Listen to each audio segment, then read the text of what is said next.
The silence after a storm is a specific kind of quiet. It isn't peaceful. It's a held breath, a world waiting for the other shoe to drop. For 2 days, my little house at the end of a long gravel drive had been battered by a wind that sounded like a hungry animal trying to claw its way inside. Now, in the aftermath, the only sounds were the drip of water from the saturated eaves of the porch and the frantic, relieved chirping of birds reclaiming their territory. My territory felt compromised. The power was out, the Wi-Fi was a distant memory, and the massive oak at the edge of my property had finally given up the ghost, its heavy limbs tangled in the power line that connected me to the rest of civilization. I had bought this place to be alone, a self-imposed exile after a life in the city that had felt too loud, too crowded, too full of expectations I could never meet. For a year, the isolation had been a balm. I worked from home, a graphic designer tethered to the world by a fragile strand of fiber optic cable. I spoke to grocery delivery drivers and the occasional lost tourist. My life was a curated quiet, a carefully constructed fortress against the chaos of human connection. Now, with the power gone, the silence was no longer a comfort. It was an accusation. It echoed the emptiness I usually managed to fill with the hum of the refrigerator and the glow of a computer screen. I stood on my covered porch, nursing a lukewarm coffee I'd made on the gas stove, and stared at the down line. It was a tangible symbol of my problem. I had reported it, of course, navigating a labyrinth of automated phone menus to speak to a tired-sounding woman who promised to put me on a list. Priority is given to major lines, sir. It could be a day or two for residential, a day or two. My fortress was starting to feel like a prison. That's when I heard it. The low, guttural rumble of a heavy-duty engine, a sound that didn't belong on my quiet, forgotten road. I watched as a massive utility truck, a beast of steel and chrome, crunched its way up my driveway. It was a brilliant, almost offensively cheerful white against the bruised purple of the morning sky. The door opened, and a man swung himself out of the cab with an easy, practiced grace. He was tall. That was the first thing I noticed. Taller than the door of the truck, with a breadth of shoulder that seemed to strain the seams of his high-visibility work shirt. He wore heavy jeans tucked into scuffed leather boots, and a tool belt slung low on his hips like a gunslinger. He slammed the truck door, a sound that seemed to shake the very air, and stood for a moment, surveying the damage. His gaze swept over the fallen oak, followed the drooping line, and finally landed on me, a small, insignificant figure on a porch. He gave a short, decisive nod, less a greeting and more an acknowledgement of a problem to be solved. Then he started walking toward the house, and I felt a ridiculous, primal urge to flee back inside and lock the door. He moved with a purpose that felt alien to my life of quiet contemplation. Every step was solid, grounded. As he got closer, I could see the details. His hair was dark, cropped short, and damp from the humid air. A day's worth of stubble shadowed a jawline that looked like it had been carved from granite. He wasn't smiling. His expression was one of neutral, professional focus, but his eyes, they were a startling, clear blue, and they were fixed entirely on me. My heart did a stupid little flutter kick against my ribs. It was the most human interaction I'd had in weeks, and my body had apparently forgotten how to act normal. He stopped at the bottom of the porch steps, one hand resting on the railing. The leather of his work gloves creaked. "You the one who called about the line?" His voice was a low baritone, rough around the edges, like gravel settling. It suited him. I cleared my throat, suddenly aware of my worn-out sweatpants and the fact I hadn't shaved. "Yeah, that's me. Alex. Cole," he said. Just the one name. He didn't offer a hand, just tipped his head toward the leaning utility pole where the line was supposed to be attached. Gonna have to get a look at that pole. Make sure the oak didn't compromise the integrity. Right? Of course, I said, feeling like an idiot. What else would he be here for? Do you need anything? Access. A ladder. A ghost of a smile touched the corner of his mouth, gone almost as soon as it appeared. It was a small, almost imperceptible shift, but it changed his entire face, softening the hard lines. Got that covered. Just wanted to let you know I'd be on your property for a while. Might get loud. Loud is fine, I said, a little too quickly. Anything is fine. He held my gaze for a beat too long, his blue eyes seeming to see right through the carefully constructed walls of my solitude. Then he gave another one of those short nods and turned away, walking back toward his truck with that same ground-eating stride. I stayed on the porch, my coffee forgotten in my hand, and watched him. I watched him for the next 3 hours. It was a study in controlled, efficient motion. There was no wasted energy, no hesitation. He moved like he knew the physical world in a way I never would. I sat in my rocking chair, pretending to read a book, but my eyes kept drifting over the pages to him. I watched the muscles in his back and shoulders flex as he pulled equipment from the truck. I listened to the rhythmic clank of metal on metal as he organized his tools. He had a small chainsaw, and the roar of it filled the air as he began to methodically dismantle the fallen oak branches that were snarled in the line. The scent of fresh-cut wood and two-stroke exhaust mingled with the damp, earthy smell of the post-storm air. It was overwhelmingly masculine, a sensory assault on my quiet, ordered world. He worked with a singular focus, his body a seamless extension of his tools. When he finished with the tree, he turned his attention to the pole itself. He strapped on a set of climbing spikes, cinched a harness around his waist, and began to ascend. It was hypnotic. The rhythmic punch of the spikes into the wood, the confident pull of his arms, the sheer verticality of it. He was a man defying gravity, a man completely at home in an environment of elemental risk. From my safe, grounded porch, it felt like watching something from another species. Every so often, he would pause, brace himself against the pole, and look out over the landscape.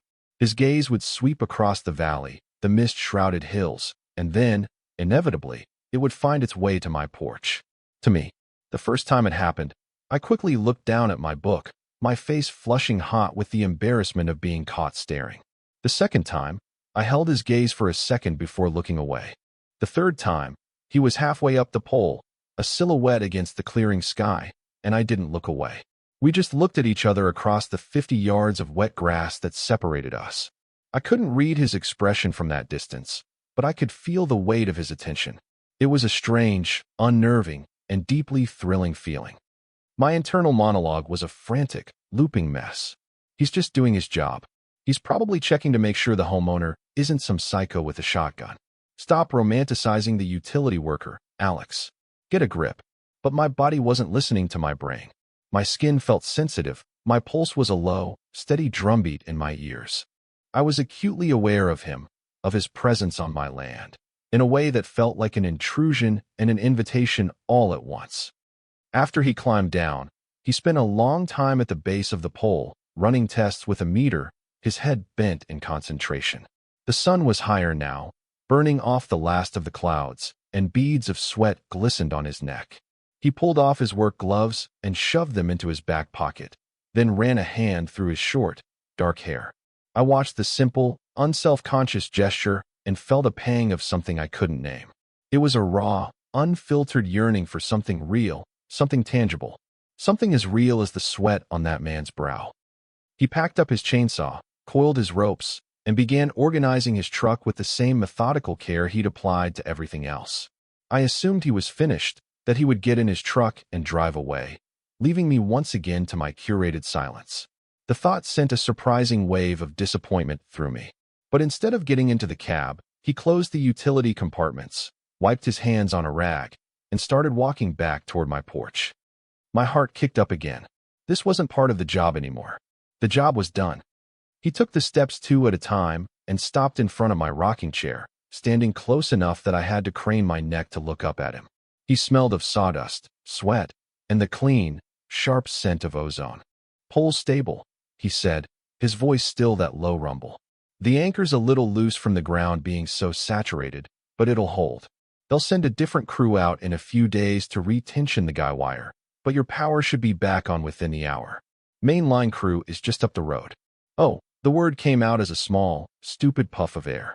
"Good. That's great news. Thank you." "No problem." He didn't move. He just stood there, looking down at me. His blue eyes were intense, searching. It felt like he was waiting for something, but I had no idea what. The silence stretched, filled only by the drip from the eaves and the distant hum of machinery. I could feel the heat radiating off his body. "This is the part where you offer him a drink," my brain supplied, desperately trying to find the right social script. Can I get you something? Water? A soda?" I think I have some cold ones. He considered it for a moment. Water would be good. Thanks. I practically leaped out of my chair, relieved to have a task, a reason to move. Be right back. Inside, my kitchen was dim and cool. I fumbled in the refrigerator, my hands shaking slightly as I pulled out 2 bottles of water. My reflection in the dark screen of the microwave was a stranger, wild-eyed, flushed. What is wrong with you? I hissed at myself. I took a deep, steadying breath and went back outside. Cole hadn't moved from his spot, but he had turned to lean against the porch railing, his back to me, looking out at the pole he'd just conquered. His shoulders were a solid, imposing line. Here you go, I said, holding out a bottle. He turned, and our fingers brushed as he took it. It was nothing, a fleeting, accidental contact. But a jolt, hot and sharp, shot up my arm. His skin was calloused and warm. I snatched my hand back as if I'd been burned. He didn't seem to notice, or if he did, he gave no sign. He twisted the cap off the bottle and drank half of it in a few long swallows, his throat working. I watched the movement, mesmerized. He lowered the bottle, wiping his mouth with the back of his hand. You live out here all alone? He asked, his voice softer now. It wasn't an accusation, just a question. I do, I said, leaning against the railing a few feet away from him, trying to project a casualness I was nowhere near feeling. I like the quiet. It's quiet. All right, he agreed, his eyes scanning the tree line. He took another drink of water. Gets to be too quiet for me, sometimes. I'm on the road 4 days a week. All I hear is the truck engine and the radio. When I get home, I need noise. People. Something. It was a small, unexpected crack in his stoic facade. A glimpse of the man behind the job. He was telling me something personal, and it felt like a gift. I guess I'm the opposite, I admitted. I spent 10 years in the city. All I wanted was to not hear my neighbors through the walls. He chuckled, a low, pleasant sound. I can understand that. We fell into another silence, but this one felt different. Less awkward, more companionable. We stood side by side, leaning on the same railing, looking out at the same view. My view. But seeing it with him there somehow made it new. The greens of the forest seemed greener, the blue of the sky more vast. Well, he said finally, pushing himself off the railing.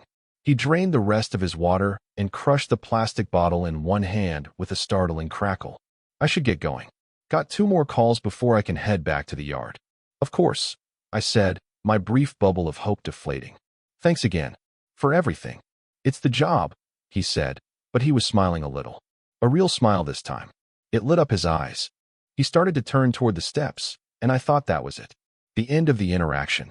He'd be a story I'd tell myself. The handsome lineman who fixed my power and disappeared. But he stopped. He turned back, his expression unreadable. He looked at the utility pole, straight and solid now against the sky. Then his gaze dropped, moving from the pole to the porch, to the wooden railing where we had been standing.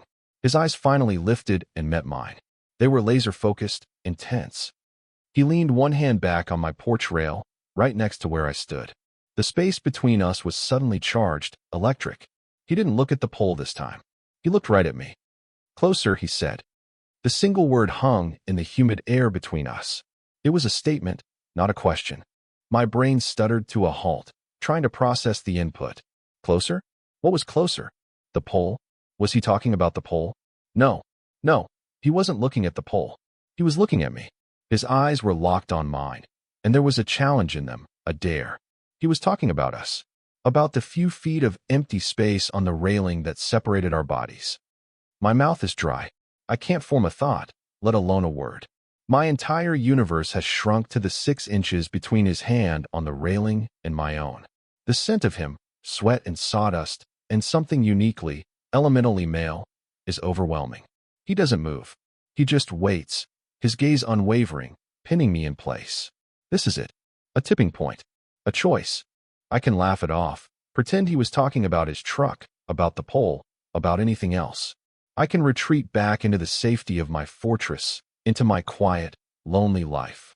Or I can step into this terrifying, exhilarating space he has just opened up. My heart is hammering against my ribs like a trapped bird. I can feel the blood roaring in my ears. I take a breath. It's shaky, unsteady, and I take one step. Just one. I close the distance between us. His eyes widen almost imperceptibly. A flicker of something, surprise, relief, crosses his face. He's still leaning against the railing, but now I'm standing directly in front of him, so close I can see the tiny flecks of gold in the blue of his irises. I can feel the heat of his body, a palpable wave that seems to warm my own skin. Is this what you meant? I hear myself ask, and my voice is a reedy whisper I don't recognize. For an answer, he pushes off the railing and straightens to his full height, looming over me. His hands come up, slow and deliberate, and cup my face. His palms are rough, calloused, but his touch is impossibly gentle. His thumbs stroke over my cheekbones, and I close my eyes, leaning into the contact. It's the first tender touch I've felt in years, and it undoes me. A shudder runs through my entire body. Yeah, he breathes out, his voice thick. This is what I meant. And then he lowers his head, and his mouth is on mine. It isn't a gentle kiss. It's firm, hungry, and full of a desperate, unspoken need that I recognize because it mirrors my own. It's the taste of bottled water and hard work and a loneliness I hadn't even let myself fully acknowledge. His stubble is a rough, pleasant abrasion against my skin. I bring my hands up to his chest, my fingers curling into the thick, damp fabric of his work shirt, holding on like he's the only solid thing in a spinning world. He groans, a low, guttural sound from deep in his chest, and one of his hands slides from my face down to the small of my back, pulling me flush against him. I gasp into his mouth at the contact. He is all hard muscle and solid bone, a wall of pure, unyielding strength. I feel small against him, and for the first time in my life, that feeling is a comfort, not a threat. It feels like being protected. It feels like coming home. The kiss deepens, slows down, becomes something more than just raw need. It becomes a conversation. His lips are soft, surprisingly so, and he moves against mine with a sureness, a confidence that makes my knees weak. He explores, I respond. It's a give and take, a question and an answer, a discovery. When we finally break apart, we're both breathless, panting in the quiet afternoon air. He rests his forehead against mine, his eyes still closed. His chest rises and falls in deep, ragged breaths. I can feel the frantic beat of his heart against my palms. It's just as wild as my own. Alex, he says, my name a rough prayer on his lips. Cole, I whisper back, just to hear how his name feels in my own mouth. He pulls back just enough to look at me, his hands still framing my face. His blue eyes are dark with emotion, searching mine for something. Regret? Fear? He won't find it. All he'll find is a raw, terrifying, beautiful hope. A crackle from the radio on his hip breaks the spell. A dispatcher's tinny voice cuts through the stillness, calling his unit number. He flinches, his eyes closing for a second in frustration. The real world, intruding. I have to go, he says, and the words sound like they're being torn out of him. He doesn't loosen his grip. I know, I say, though every cell in my body is screaming for him to stay. He looks at me, 100 questions in his eyes. He drops one quick, hard kiss on my mouth. I'm not done, he says. It's not a question. It's a promise. Then he lets me go, and the absence of his touch is a sudden, aching cold. He turns and walks down the steps without looking back. I watch him get into his truck, start the engine, and crunch back down the gravel drive. I stay on the porch until the rumble of his engine has faded completely, until the only sound is the bird song once again. I touch my lips. They still tingle. An hour later, as promised, the lights flicker on. The refrigerator hums to life, the digital clock on the oven blinking a frantic 12 o'clock. The silence is filled again, but it's different. The house still feels empty, but now it's an emptiness that has a shape. It's the shape of a man named Cole. The rest of the day passed in a surreal haze. I tried to work, but I just stared at the screen. I tried to eat, but I couldn't taste the food. My mind kept replaying the scene on the porch, analyzing every word, every touch, every look. The logical, cynical part of my brain was working overtime. It was a fluke, a moment of impulse. He was probably just lonely on the road. A guy like that, he could have anyone. He won't come back. Don't be a fool. But the kiss had felt too real, too honest to be a simple impulse. The way he'd said my name, the promise in his eyes when he said, I'm not done, I clung to that. I slept terribly, waking up every hour, my body thrumming with a nervous energy I couldn't burn off. The morning came, gray and drizzly. I made coffee and sat on the porch, staring at the driveway, feeling pathetic. I was waiting. I hated that I was waiting. By noon, the cynicism had won. He wasn't coming. It was a one-time thing. A story to tell his buddies back at the yard, maybe. The thought made my stomach clench with a sour mix of humiliation and sorrow. I forced myself to go inside, to get back to my life, to the carefully constructed quiet he had so thoroughly shattered. I was at my desk, trying to salvage my workday, when I heard it again. The rumble of an engine. My head snapped up. It wasn't the same sound as the utility truck. It was smaller, cleaner. I rushed to the window that overlooked the drive, my heart pounding a frantic rhythm against my ribs. A dark blue, slightly beat-up pickup truck was pulling to a stop behind my car, and Cole was stepping out of the driver's side. He wasn't in his work uniform. He wore a simple gray t-shirt that stretched across his chest and a pair of faded jeans. No tool belt, no heavy boots. He just looked like a man. My man. The thought was so sudden and possessive it shocked me. I met him at the door, pulling it open before he had a chance to knock. We just stood there for a moment, looking at each other across the threshold. He looked tired, but his eyes were bright. "Hi," he said, a small, almost shy smile on his face. "Hi," I breathed back. "I got off my shift an hour ago," he said, as if he needed to explain his presence. I couldn't stop thinking about yesterday. Relief washed over me, so potent and overwhelming it made me dizzy. "Me neither." "Can I come in?" he asked, his gaze hopeful. I stepped back, holding the door wide. "Please."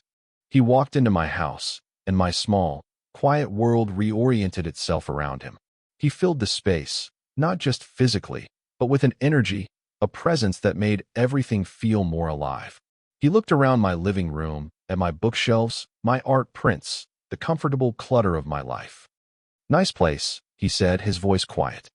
"It's home," I said. He turned to face me, and the space between us felt just as charged as it had on the porch. "Yesterday," he started, then stopped, running a hand over the back of his neck. For the first time, he looked uncertain, vulnerable. "Look, Alex, I'm not good at this. I don't usually do things like that.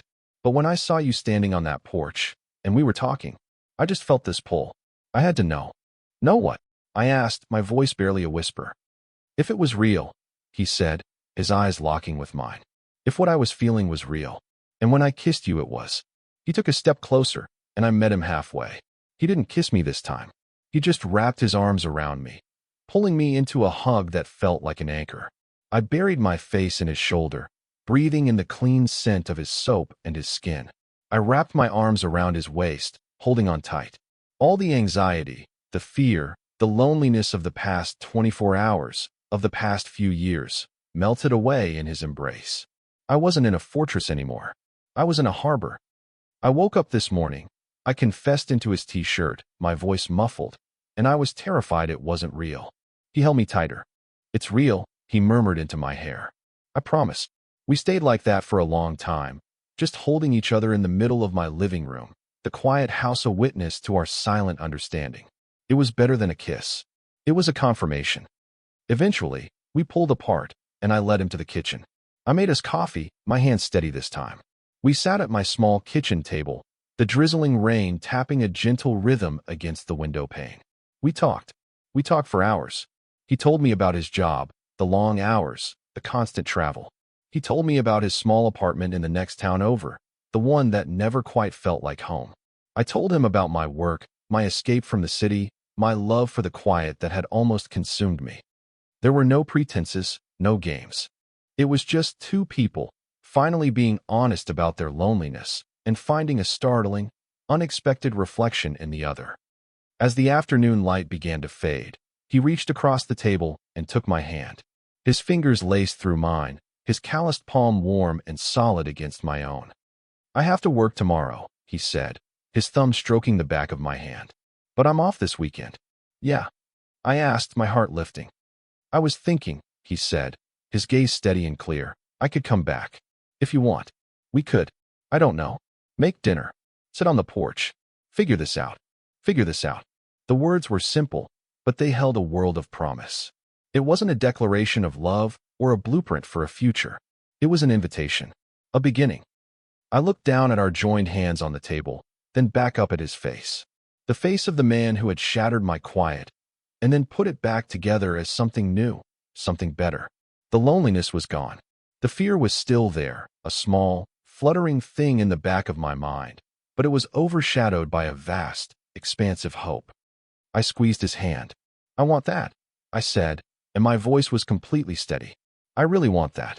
A slow, genuine smile spread across his face, the kind that reached all the way to his brilliant blue eyes. It was the most beautiful thing I had ever seen. That night, after he left with a promise to call, I sat on my porch as dusk settled over the valley. The air was cool and clean. The utility pole stood at the edge of my property, a dark, straight line against the twilight sky. It was no longer a symbol of my isolation. Now, it was a landmark. It was the place where everything changed.